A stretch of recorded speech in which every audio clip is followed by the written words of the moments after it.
Assalamualaikum warahmatullahi wabarakatuh. Bismillahirrahmanirrahim. Alhamdulillahi rabbil alamin. Wa sallallahu wa sallam ala rasulillahil amin. Wa ala alihi wa sahbihi ajma'in. Allahumma la sahla illa ma ja'altahu sahla wa anta taj'alul hazna idza syi'ta sahla. Allahumma rzuqna al-ikhlasa fin niyyati wal qawli wal amal. Alhamdulillah, kita bersyukur kepada Allah Subhanahu wa taala karena di pagi hari ini kita masih diberikan kesempatan oleh Allah Subhanahu wa taala dalam melaksanakan ketaatan-ketaatan kepadanya. Salawat dan salam semoga tetap tercurah limpahkan kepada junjungan kita, Nabi Muhammad sallallahu alaihi wasallam. Sebelum kita mulai, marilah kita sama-sama mengikhlaskan niat karena Allah Subhanahu wa taala dalam menghadiri majelis ilmu pada kesempatan kali ini. Baik, kita akan kembali melanjutkan insyaallah taala kitab yang sudah kita mulai, yaitu kitab Al-Maqsidul Asna. Tentang nama Allah Ta'ala Al-Asma Al-Husna. Ya. Baik. Kalau tidak salah kita dulu ya, sudah lama kita nggak ngaji, sampai di Ar-Raqib, ya, Ar-Raqib yang ke-44.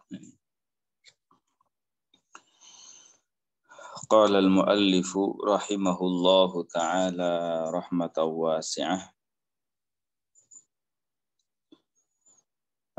Ar-raqibu huwa al-hafidhu alladhi la yaghibu anhu syai'un. Qala ta'ala innallaha kana 'alaikum raqiba. Ar-Raqib maknanya adalah huwal hafiz. Allah Ta'ala yang menjaga, alladzi la yaghibu anhu syai'un, yang tidak ada sesuatu pun yang samar baginya. Qala Ta'ala, Allah Ta'ala berfirman, innallaha kana aliman raqiba. Innallaha kana alaikum raqiba. Ya, sesungguhnya Allah Ta'ala maha mengetahui tentang kalian. Jadi ar-raqib, ya, ar-raqib di sini diartikan dengan makna al-alim, yaitu Allah Ta'ala mengetahui segala sesuatu dan tidak ada sesuatu pun yang samar dari Allah Ta'ala. Segelap apapun tempat yang kita tempati, ya, Allah Ta'ala mengetahui keadaan kita.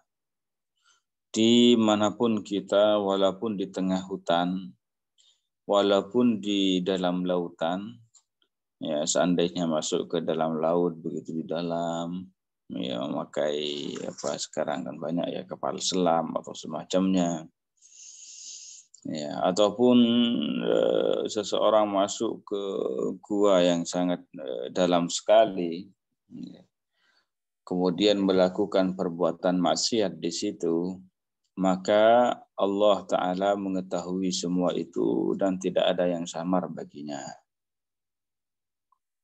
Ya, tidak ada sesuatu pun yang samar dari Allah Ta'ala. Tidak ada sesuatu pun yang lepas dari ilmu Allah Ta'ala. Ya, makanya kalau kita hadirkan, terus kita hadirkan hal ini dalam hati kita, kita hadirkan selalu dalam hati kita, maka insya Allah Ta'ala kita akan terjaga dan terjauh dari hal-hal yang tidak diridhai oleh Allah Ta'ala, terjauh dari perbuatan maksiat. Ya, setiap hawa nafsu kita mengajak kita untuk melakukan perbuatan maksiat. Hadirkan dalam hati bahwa Allah Ta'ala mengetahui tentangku. Allahu yarani. Allah Ta'ala melihatku. Allahu alimun bi. Allah Ta'ala mengetahui tentang diriku. Allahu raqibun bi. Ya. Jadi jika kita menghadirkan terus ya hal tersebut dalam hati kita, insya Allah Ta'ala kita semuanya akan terjaga dari perbuatan maksiat, ya perbuatan yang tidak diridhai oleh Allah Ta'ala. Jadi seperti itu. Ya, tidak ada sesuatu pun yang samar dari Allah. Ya, jumlah pasir di lautan Allah mengetahuinya. Jumlah debu yang berterbangan dikarenakan dihempas angin Allah Ta'ala mengetahuinya. Jumlah tetesan air hujan Allah Ta'ala mengetahuinya. Langkah kaki semut hitam di atas batu yang hitam di malam gelap gulita yang tidak ada sinar sama sekali Allah Ta'ala mengetahuinya. Jumlah ombak di lautan Allah Ta'ala mengetahuinya. Jumlah bintang di langit Allah Ta'ala mengetahuinya. Jadi tidak ada sesuatu pun yang samar dari Allah Ta'ala. Oleh karena itu jika seseorang terbersit ataupun dibisiki oleh hawa nafsunya untuk melakukan sesuatu yang perbuatan maksiat, maka hendaknya ketahuilah, bilang kepada hawa nafsunya, katakan pada hawa nafsunya, pada dirinya, bahwa Allah Ta'ala mengetahui semua itu. Dan Allah Ta'ala ya mengetahui apa yang telah terjadi, ya, yang sedang terjadi, Allah mengetahui itu. Dan yang akan terjadi, Allah Ta'ala, dan yang akan terjadi, Allah mengetahui itu. Dan seandainya sesuatu yang Allah Ta'ala dan sesuatu yang tidak terjadi, seandainya terjadi itu bagaimana kejadiannya, Allah Ta'ala tahu itu semua. Ya, dan ilmu Allah Ta'ala tidak sama dengan ilmu kita. Kalau ilmu kita bertambah, berkurang, ya, ilmu Allah Ta'ala tidak bertambah dan tidak berkurang. Ilmu Allah Ta'ala, ya, karena seandainya ilmu Allah Ta'ala berkurang, berarti kan ada sesuatu yang tidak diketahui oleh Allah Ta'ala. Dan itu meniscayakan Allah Ta'ala bodoh. Dan itu mustahil. Seandainya ada sesuatu yang seandainya ilmu Allah Ta'ala bertambah, niscaya sebelum bertambahnya ilmu Allah, ada sesuatu yang Allah tidak ketahui dan itu juga meniscayakan sifat bodoh bagi Allah Ta'ala dan itu mustahil. Dan itu mustahil. Ya, ini dari sedikit penjelasan tentang Ar-Raqib. Nah, yang ke-45 nama Allah Ta'ala yang berikutnya adalah Al-Mujib. Al-Mujib. Al-Mujib maknanya huwallazi yujibul muttarra idza da'ah wa yughithul malhufa idza istaghasa bih. Qala ta'ala qaribum mujib.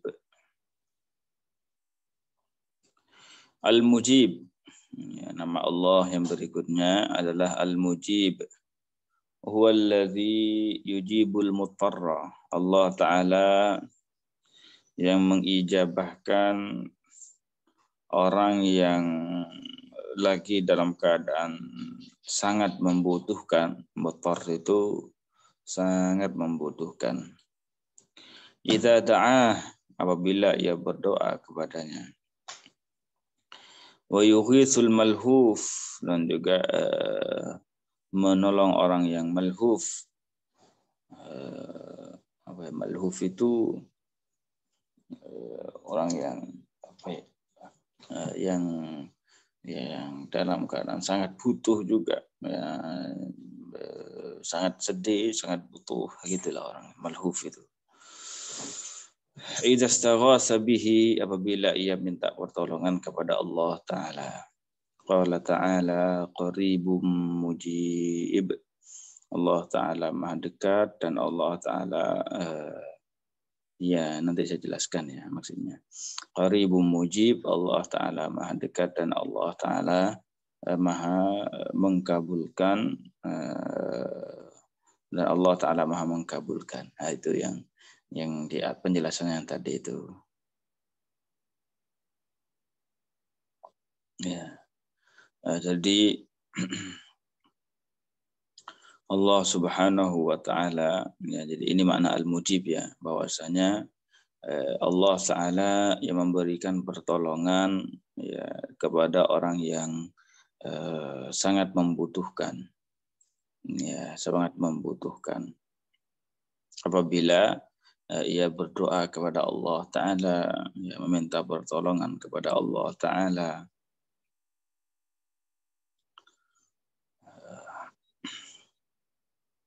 Ya, ketika seseorang namanya dalam kesempitan, gitu ya, ketika seseorang dalam kesempitan,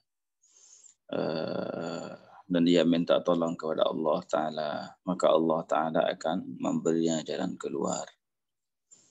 Nah, jika ia tertimpa musibah, gitu ya, dia minta tolong kepada Allah Ta'ala, maka Allah Ta'ala akan mengeluarkannya dari musibah tersebut. Ya, ketika seseorang dalam keadaan bahaya, dia minta tolong kepada Allah Ta'ala, maka Allah Ta'ala akan mengeluarkannya dari bahaya tersebut, menyelamatkannya dari bahaya tersebut. Ini ya makna al-mujib. Ya, ini makna al-mujib. Ya, oleh karena itu, ya, ketika kita membutuhkan sesuatu, ya, kita butuh pada sesuatu, ya minta tolong kepada Allah Ta'ala, berdoa kepada Allah Ta'ala, agar di hajat-hajat kita yang baik ya, dikabulkan oleh Allah Ta'ala. Hal-hal yang musibah, dijauhkan dari musibah-musibah, dari bencana-bencana. Kita ingin sesuatu, melakukan sesuatu, ya kebaikan, berdoa kepada Allah Ta'ala, semoga kebaikan ataupun yang kita rencanakan yang baik itu diberikan kemudahan oleh Allah Ta'ala. Ya. Jadi dalam kita usaha usaha di luar gitu ya, kita tetap usaha kita lakukan. Jadi kita ingin ini semuanya. Jadi kita ingin membuat proyek kayak gini semuanya ya. Kita tetap berusaha untuk mensukseskannya. Nah, begitu. Kita lakukan sebab-sebabnya. Oh, ini saya butuhkan A, B, C, D, E, F, G, G contohnya untuk mensukseskan apa yang saya inginkan. Maka dalam hal ini kita lakukan. Kita lakukan sebab-sebabnya. Di samping kita melakukan sebab-sebab itu, jangan lupa untuk melakukan sebab-sebab samawi. Artinya apa? Sebab-sebab langit. Maksudnya apa itu? Ya berdoa kepada Allah Ta'ala, minta pertolongan kepada Allah Ta'ala, semoga diberikan kemudahan, semoga dilancarkan urusannya, semoga kayak gitu, berdoa kepada Allah Ta'ala. Ya, karena ya, dengan doa itu adalah sebuah ibadah terhadap Allah Ta'ala. Jadi dengan kita berdoa, yaitu ikhlas karena Allah Ta'ala, ya kita akan dapat pahala. Ya, ketika kita berdoa kepada Allah, ikhlas karena Allah, ya maka kita akan dapat pahala. Seperti itu. Ya, jika kita butuh sesuatu, minta pertolongan kepada Allah Ta'ala. Dan disebutkan oleh hadis Rasulullah Sallallahu Alaihi Wasallam, Idza sta'anta fasta'in billah. Jika kamu minta pertolongan, butuh pertolongan, maka minta tolonglah kepada Allah Ta'ala. Ya, maksud dari sini ya, yang paling utama untuk kamu minta pertolongan itu adalah Allah Ta'ala. Ya, cuma di sini saya kasih perhatian sedikit bahwa hadis ini tidak bermakna bahwasanya seseorang itu dilarang meminta pertolongan kepada manusia. Tidak. Ya, tidak bermakna bahwa kalau si A minta tolong ke si B, kemudian dianggap si A ini telah melakukan kekufuran, kesyirikan, karena telah minta tolong kepada selain Allah Ta'ala. Kalau ada orang yang pergi ke makam wali, setelah itu dia berdoa di sana, berdoa kepada Allah Ta'ala. Ya, atau pergi makam Nabi, ya berdoa pada Allah Ta'ala dengan melalui perantara bertawassul dengan mereka, ya orang wali ini atau Nabi ini tidak bermakna bahwa orang tersebut telah menyembah selain Allah Ta'ala. Nah, jadi di sini dibedakan. Ya, di sini dibedakan. Makanya makna hadis yang saya sebutkan tadi, idza sta'anta fasta'in billah. Bila engkau minta pertolongan, maka minta tolonglah kepada Allah Ta'ala. Maknanya adalah jika kamu meminta pertolongan, yang paling utama itu adalah minta pertolongan kepada Allah Ta'ala. Ya, karena Allah Ta'ala pencipta segala sesuatu yang bisa menciptakan apa yang kita inginkan, ya, yang bisa menciptakan apa yang kita inginkan itu hanya Allah Ta'ala. Nah, hanya Allah Ta'ala saja. Ya. Tapi makanya saya bilang, cuma di sini tidak bermakna bahwasanya kalau orang minta tolong ke orang lain dianggap syirik. Kemudian kalau orang datang ke makam wali, ziarah kubur, kemudian berdoa di sana, dianggap nyembah kubur. Kalau ada seseorang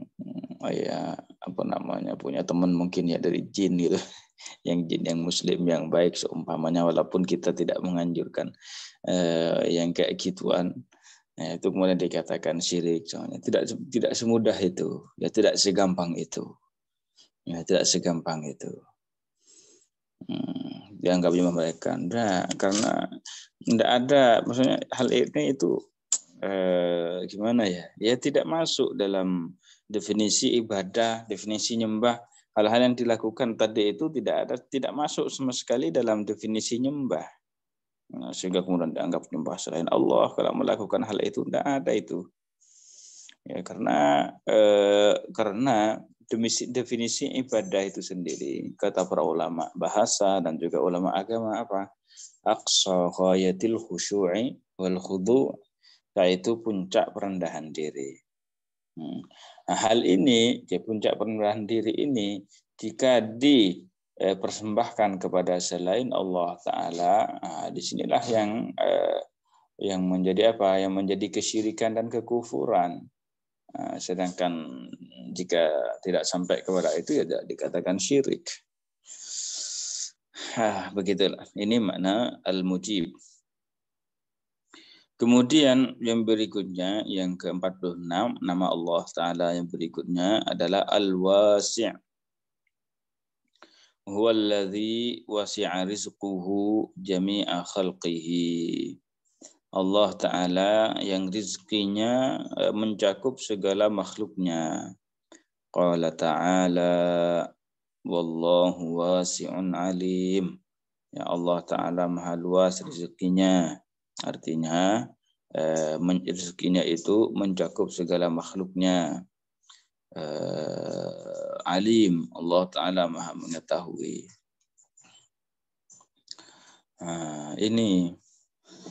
Ini sangat penting ya untuk kita fahami bahwa orang itu sebelum ia dilahirkan ke dunia itu sudah ditentukan rezekinya itu seberapa. Ya, jadi ketika orang itu lahir ke dunia, sebelum dia lahir ke dunia, itu sudah ditentukan rezekinya itu seberapa. Rezekinya itu seberapa. Itu sudah ditentukan.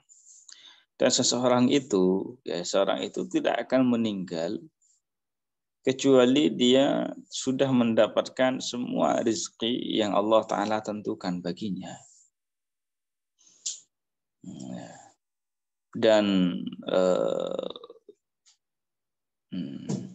Dan ia tidak akan bisa mendapatkan rezeki yang lebih dari apa yang Allah Ta'ala tentukan.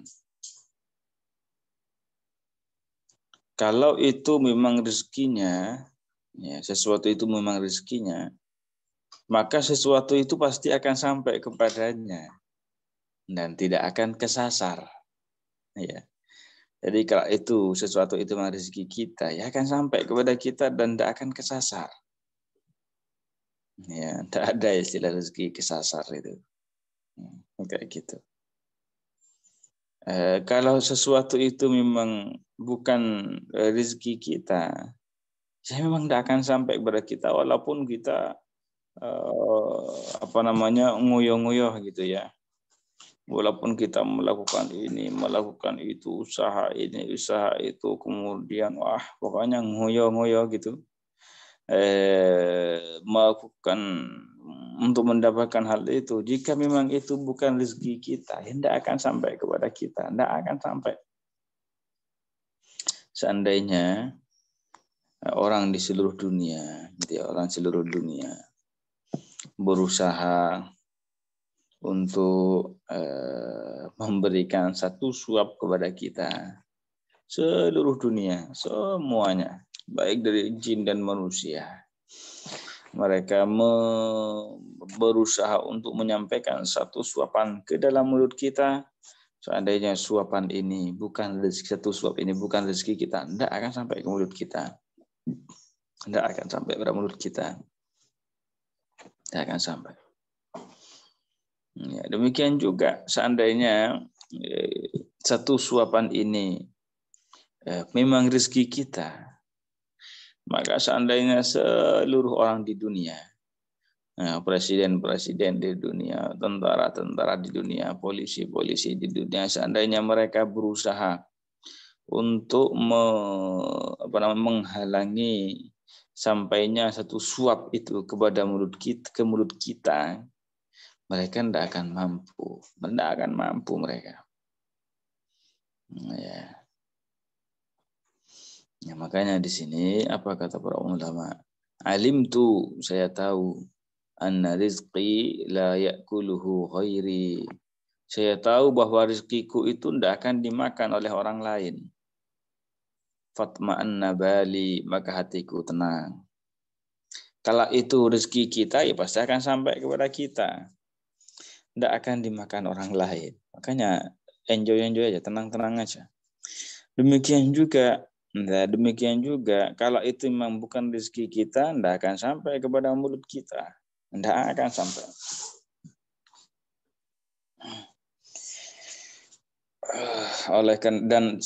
Dan orang itu mustaufin rizqahu. Jadi seseorang itu akan memenuhi atau mendapatkan rezeki yang telah Allah Ta'ala tentukan baginya. Ya. Nah, cuma di sini bukan berarti seseorang itu tidak berusaha ya. Nah, jadi bukan berarti di sini seseorang itu tidak berusaha. Dia tetap berusaha ya untuk mencari rezeki. Ya, tetap berusaha untuk ya mencari rezeki. Sebagaimana hal ini dicontohkan dalam sebuah hadis oleh Rasulullah Sallallahu Alaihi Wasallam. Apa kata beliau? Lau tawakkaltum 'ala Allahi haqqa tawakkulihi la razaqakum kama yarzuqut tayr. Taghdu khimasan wa taruhu bitana. Kata beliau, seandainya kalian ini benar-benar bertawakal kepada Allah Ta'ala. Ya, seandainya kalian ini benar-benar tawakal kepada Allah Ta'ala, maka niscaya Allah Ta'ala akan memberi rizki kepada kalian sebagaimana Allah memberikan rizki kepada burung. Burung dia keluar di pagi hari dalam keadaan lapar, dan dia akan kembali di sore hari dalam keadaan kenyang.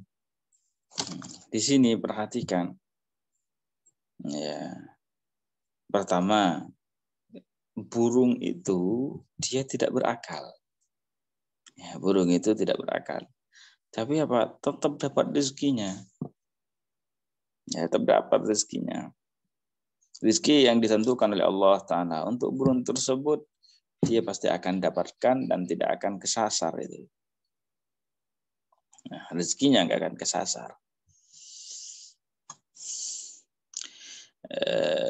Kemudian yang kedua, apa yang dilakukan burung itu? Pagi hari itu keluar dari sarangnya, pergi mencari rezeki. Maksudnya apa? Berusaha, intinya itu. Intinya di sini apa? Berusaha itu maksudnya. Jadi berusaha untuk mendapatkan rezeki. Nah, di sini isyarat di sini bahwa ya seseorang itu ya hendaknya berusaha, tetap berusaha. Nah, gitu ya, tetap berusaha dalam mencari rezekinya. Ya, walaupun memang dia itu tidak akan mendapatkan lebih dari apa yang Allah Ta'ala tentukan. Seandainya di hari ini orang tersebut mendapatkan rezeki, ya, orang ini di hari ini mendapatkan rezekinya itu ditentukan oleh Allah untuk mendapatkan rezeki 50.000 seumpamanya. Sudah pasti hari ini akan mendapatkan 50.000 dan tidak akan bertambah dan tidak akan berkurang. Ya, seperti itu. Ya, makanya tidak usah terlalu apa ya, kalau orang Jawa itu ngoyo tadi itu. Tidak usah terlalu ngoyo-ngoyo lah dalam mencari rezeki. Artinya maksud saya itu sesuatu yang rezeki yang memang itu akan sampai pada kita. Akan sampai pada kita. Dalam mencari rezeki, jangan sampai kita melupakan kewajiban kita. Ya, jangan sampai kita itu melupakan kewajiban kita, sholat, semua seumpamanya. Jangan sampai lupakan. Kemudian, ya, dalam masalah mencari rezeki ya sekalian ini, diperhatikan masalah kehalalannya, gitu kan. Jangan sampai kita, keluarga kita, anak-anak kita, harapannya makan sesuatu yang hasil dari halal yang diharamkan. Itu dijaga.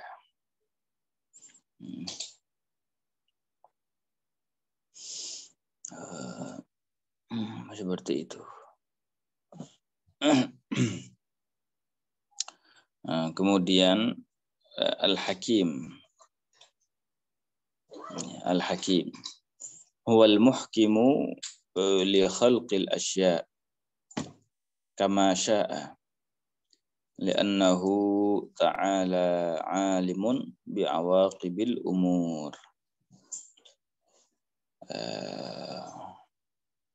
Qala ta'ala wallahu 'alimun hakim. Ya. Nama Allah Ta'ala yang berikutnya adalah Al-Hakim. Ya. Al-Hakim di sini adalah Al-Muhkim li khalqil asya', yaitu Allah Ta'ala menciptakan segala sesuatu secara dengan ihkam, dengan itqan, dengan apa ya, sempurna gitulah ya. Dengan sangat sempurna. kama sya', seperti apa yang Allah Ta'ala kehendaki. Li'annahu ta'ala, karena Allah Ta'ala, ya, karena Allah Ta'ala alimun bi'awaqibil umur. Ya, karena Allah Ta'ala maha mengetahui akibat dari sebuah perkara. Ya Allah mengetahui segala perkara. Ya. Akhir dari sebuah perkara. Ya Allah Ta'ala mengetahui semua itu. Qala ta'ala wallahu alimun hakim. Itu ya. Jadi Allah Subhanahu wa Ta'ala itu yang menciptakan segala sesuatu ya dengan sempurna. Ya, dengan itqan. Seperti apa yang Allah Ta'ala kehendaki. Ya, Allah Ta'ala menghendaki si A ya, seperti ini bentuknya, rupanya, tingginya, lebarnya. Ya Allah menghendaki seperti itu soalnya ya, begini. Maka Allah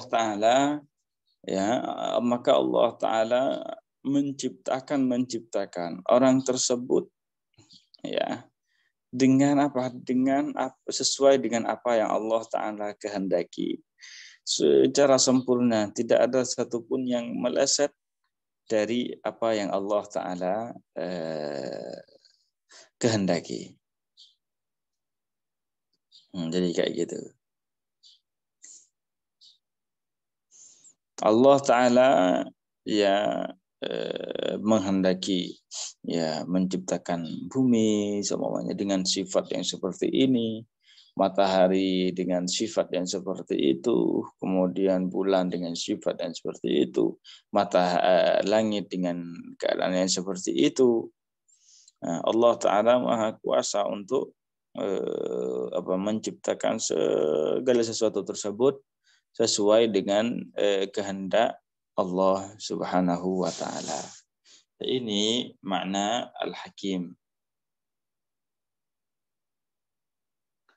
Nah, di sini penting ya, ada kaitannya walaupun tidak terlalu banyak, bahwasanya yang menciptakan segala sesuatu itu hanya Allah Ta'ala saja.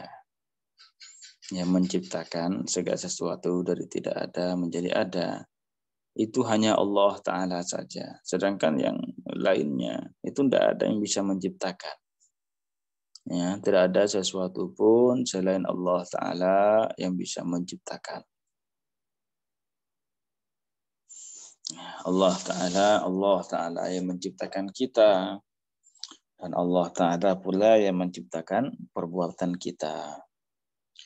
Ya, Allah Ta'ala yang menciptakan perbuatan kita yang baik. Demikian juga Allah Ta'ala yang menciptakan perbuatan kita yang buruk. Ya, Allah Ta'ala yang menciptakan perbuatan kita yang disengaja.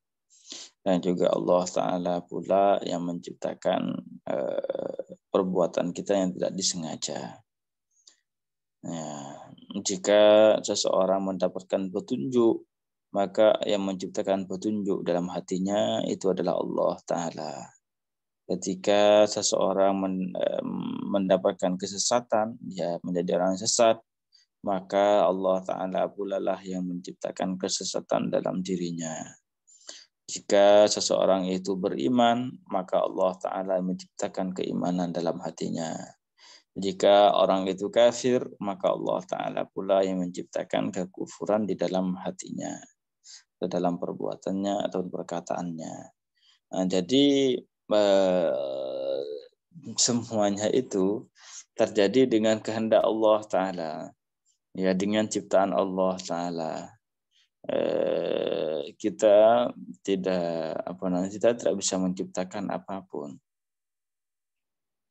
Kita itu hanya bisa berusaha, dan usaha yang kita lakukan pun itu juga ciptaan Allah Ta'ala. Ya, usaha yang kita lakukan itu juga merupakan ciptaan Allah Ta'ala. Jadi seperti itu. Nah, cuma di sini jangan kemudian ini ya, kadang kan banyak orang, kadang begini orang, ketika mendengarkan kayak gini, dia tuh baru mendengar kayak gini, dia bingung. Sudah kalau begitu, gitu kan, kalau memang begitu semua, ya berarti ya kalau saya melakukan maksiat, saya melakukan ketaatan, saya melakukan perbuatan maksiat, itu juga sudah takdir dari Allah Ta'ala. Ya, memang benar itu takdir dari Allah Ta'ala. Terus setelah itu dia bilang, oh ya sudahlah, apa namanya, ya lanjut aja lah, sekalian tenggelam dan maksiat gitu kan. Ini juga takdir dari Allah Ta'ala. Gitu kan.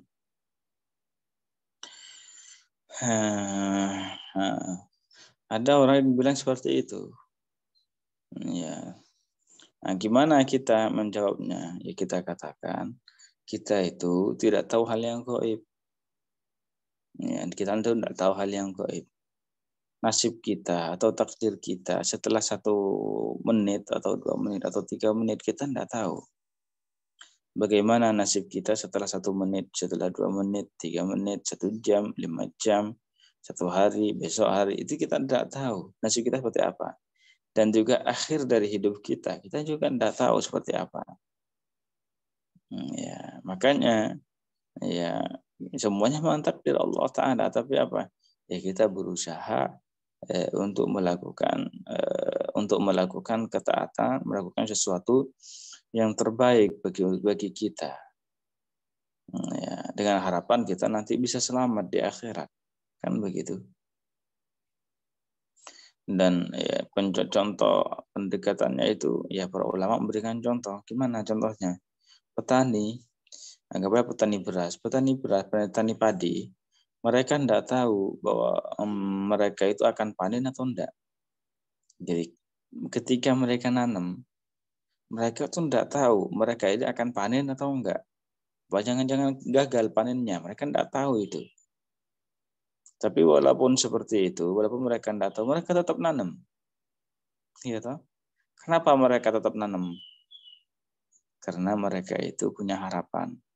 Apa harapannya? Saya berharap hasil padi saya ini nanti panennya besar. Dia punya harapan kayak gitu. Makanya dia tetap berusaha untuk nanam. Padahal dia tidak tahu bagaimana nanti setelah 3 bulan. Kita padi 3 bulan kan. Demikian juga ketika seorang di dunia, dia tidak tahu bagaimana akhir hidupnya itu nanti. Dia tidak tahu itu. Tapi walaupun seperti itu, ya dikarenakan dia punya harapan, gitu kan. Dia berharap semoga nanti amalnya yang dia lakukan di dunia, ya amal yang dia lakukan di dunia nanti bisa membuatnya selamat di akhirat. Ya maksudnya menjadi sebab gitu ya, menjadi sebab dia mendapatkan pahala nanti di akhirat, balasan yang membuatnya bahagia. Jadi seperti itu. Jadi kita bilangkan kita itu tidak tahu akhir hidup kita seperti apa. Ya, makanya kita itu tetap banyak menanam. Ya, kita tetap banyak bercocok tanam di dunia ini. Bercocok tanamnya kita itu apa? Yaitu dengan melakukan banyak ketaatan kepada Allah Ta'ala. Itu cocok tanam kita itu. Nah, dengan harapan apa? Ya, kita tetap bercocok tanam gitu ya. Melakukan ketaatan, walaupun kita itu tidak tahu akhir hidup kita itu seperti apa. Ya, semoga semuanya husnul khotimah gitu kan. Cuma kita tidak tahu. Kita memang tidak tahu akhir hidup kita itu kayak apa, tidak tahu kita. Nah, cuma kita kan berharap semoga kita husnul khotimah. Jadi kita sekarang apa banyak nanam, cocok tanam. Cocok tanamnya kita itu dengan apa? Melakukan amal soleh walaupun kita tidak tahu akhir hidup kita seperti apa, akhirat kita seperti apa. Wallahu alam. Wallahu alam.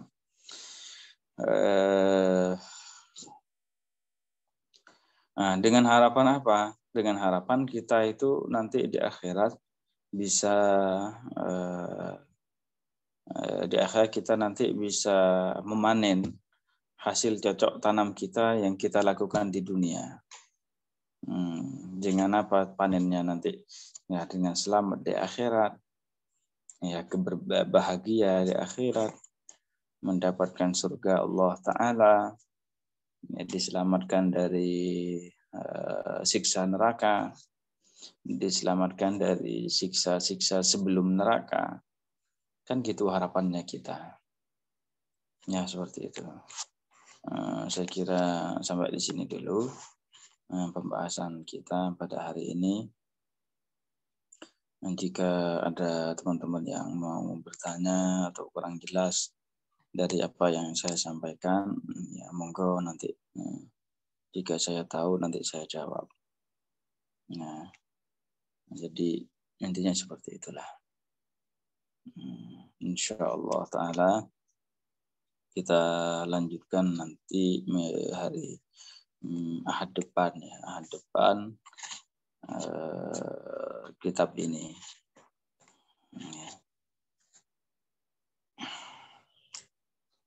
Tapi jika memang tidak ada yang mau ditanyakan, kita cukupkan sampai di sini dulu. Kita tutup dengan tahlil, sholawat dan istighfar. La ilaha illallah. Allahumma salli ala sayyidina Muhammad wa ala alihi wa sahbihi wa sallim. Rabbi ghfirli wa liwalidayya wa lil mu'minina wal mu'minat. Walhamdulillahi rabbil alamin. Wassalamualaikum warahmatullahi wabarakatuh.